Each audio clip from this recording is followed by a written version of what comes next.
Assalamualaikum warahmatullahi wabarakatuh. Oke, di dalam video kali ini saya akan membahas mengenai mind mapping gitu ya.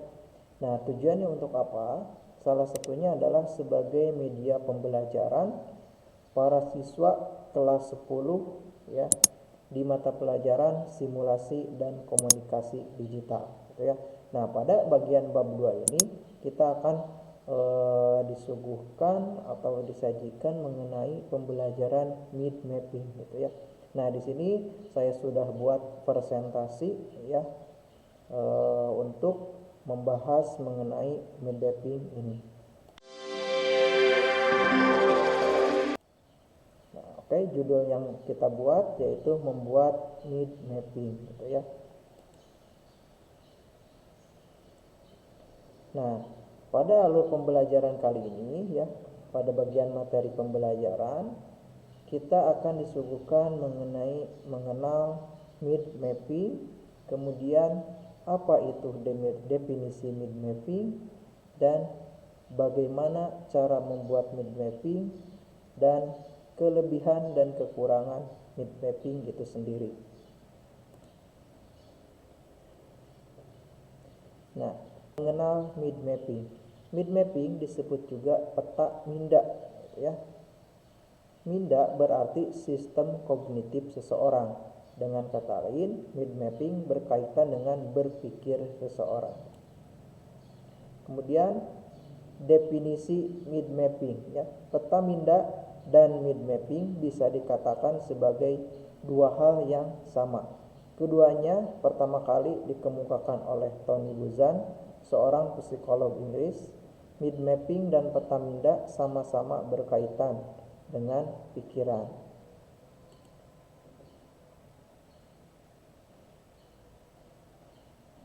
Mind mapping dapat diartikan sebagai proses memetakan pikiran untuk menghubungkan konsep-konsep permasalahan tertentu dari cabang-cabang sel saraf, membentuk korelasi konsep menuju pada suatu pemahaman, dan hasilnya dituangkan langsung di atas kertas dengan animasi yang disukai dan gampang dimengerti oleh pembuatnya, sehingga tulisan yang dihasilkan merupakan gambaran langsung dari cara koneksi-koneksi di dalam otak. Nah, ini saya kutip dari http://www.kajianpustaka.com. Nah, nanti silakan kalau misalkan kalian punya untuk referensinya, silakan kalian buka situs ini ya. Nah, ada beberapa hal yang perlu diperhatikan dalam membuat mind mapping itu sendiri. Yang pertama, kita harus menentukan tema utama terletak di tengah. Artinya, kita harus menentukan tema terlebih dahulu. Tema apa yang akan kita buat? Gitu ya. Nah, misalnya di sini saya contohkan, jika kita sedang mempelajari pelajaran sejarah kemerdekaan Indonesia, maka tema utamanya adalah sejarah Indonesia gitu ya. Nah, jadi di sini saya contohkan ya.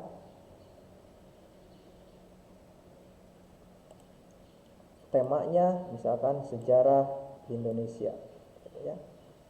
Seperti ini ya. Karena ini sebuah contoh ya. Next. Kemudian setelah dari tema utama, maka akan muncul tema-tema turunan yang masih berkaitan dengan tema utama. Dari tema utama, misalkan tadi sejarah Indonesia ya, maka tema turunan yang dapat terdiri dari kita harus mengetahui periodenya, wilayahnya, bentuk perjuangannya, tokoh, dan lain sebagainya gitu ya. Nah, jadi ini yang disebut dengan tema turunan ya, atau cabang dari tema utama gitu ya. Seperti ini.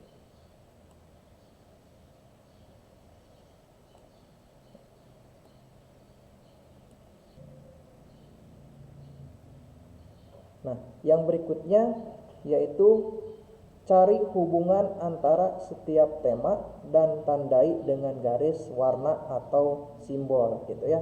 Nanti tadi kita sudah bahas yang pertama harus menentukan tema dulu, kemudian bagian-bagian dari tema atau subtemanya, kemudian yang ketiga cari hubungan setiap tema dan tandai dengan garis, warna atau simbol. Nah, dari setiap tema turunan pertama akan muncul lagi tema turunan kedua, ketiga, dan seterusnya.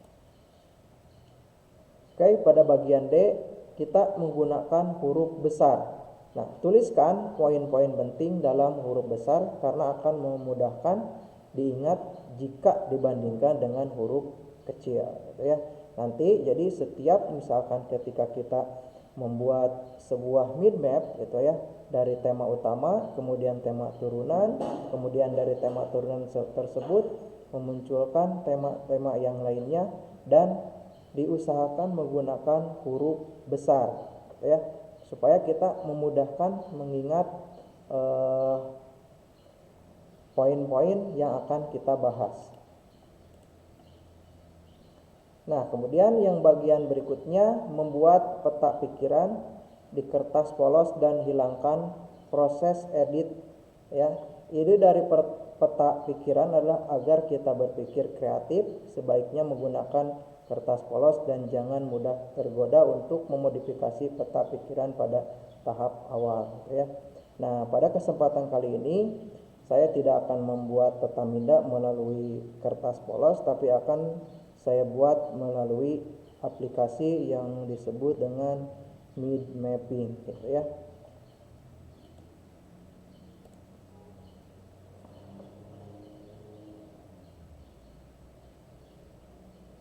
Kemudian yang berikutnya sisakan ruang untuk menambahkan tema ya.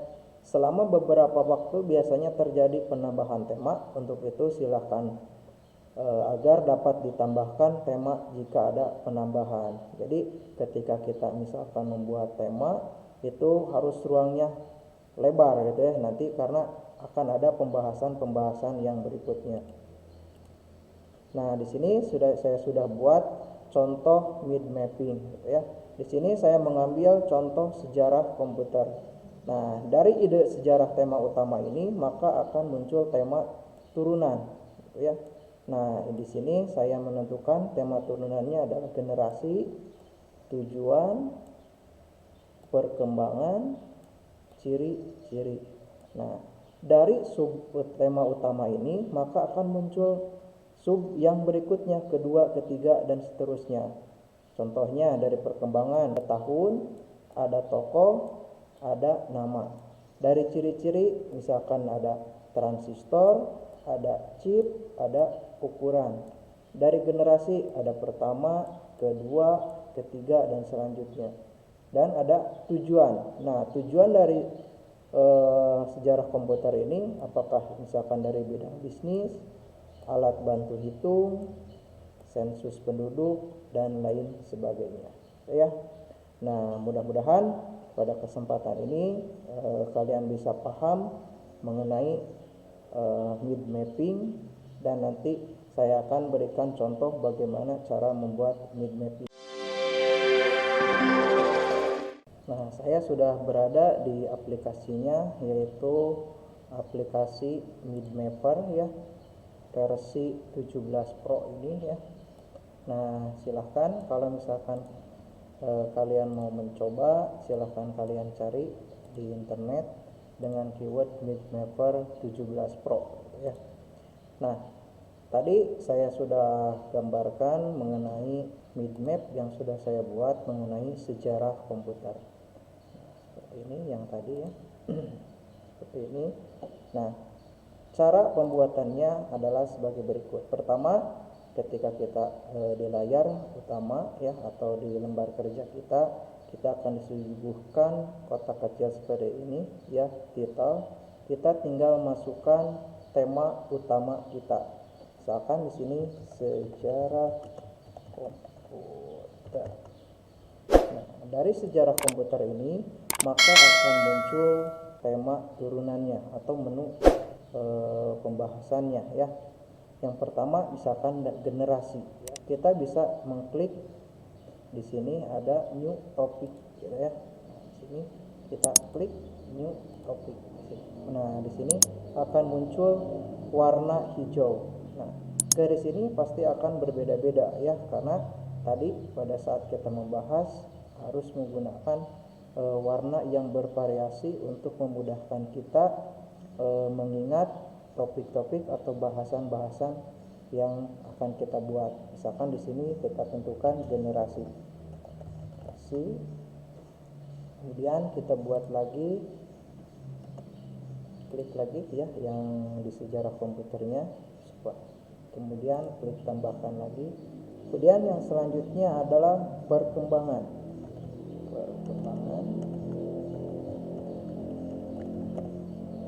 Ya. Klik lagi poin tengahnya, tambahkan lagi, kemudian tujuan kita tambahkan lagi. Setelah tujuan kita ciri-ciri. Nah, dari sub tema utama ini kita menunjukkan generasi, perkembangan, ciri-ciri, tujuan. Maka dari sub tema ini akan muncul lagi poin berikutnya, kedua, ketiga, dan selanjutnya. Nah, di sini misalkan dari generasi kita masukkan misalkan generasi pertama. Supaya memudahkan kita bisa menggunakan enter, kemudian klik space. Pertama, kedua, enter, space, ketiga. Nah, itu ya, jadi supaya lebih mudah ketika kita membagi poin-poinnya. Kemudian perkembangan, ada tahun, ada tokoh, ada nama, gitu ya.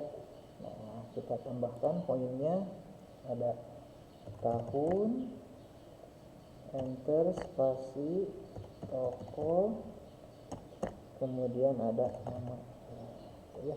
Kemudian dari ciri-ciri kita tambahkan, misalkan ada transistor ya, ada chip, ada chip, kemudian ada ukuran ya,